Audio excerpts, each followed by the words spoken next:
देवता कार्यसिद्ध्यर्थं सभास्तम्भसमुद्भवम्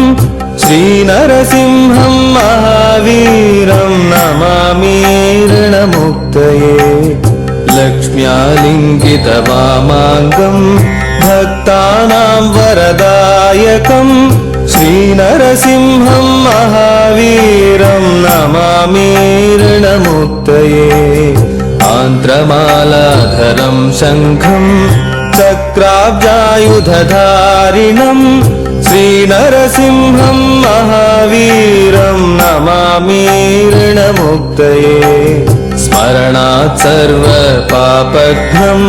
कद्रूजविषनाशनं श्रीनरसिंहं महावीरं नमामि ऋणमुक्तये सिंहनादेन महता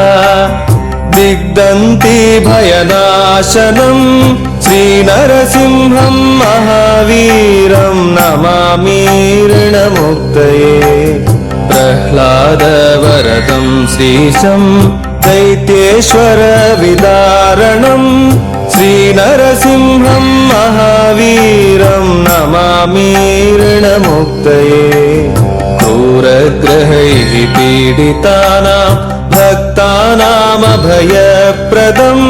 श्रीनरसिंहं महावीरं नमामि ऋणमुक्तये वेदवेदान्तयज्ञेशं ब्रह्मरुद्रादिवन्दितं श्रीनरसिंहं महावीरं नमामि ऋणमुक्तये यद् पठते नित्यं ऋणविमोचनसंज्ञितम् अनृणी जायते सद्यो धनं शीघ्रमवाप्नुयात्।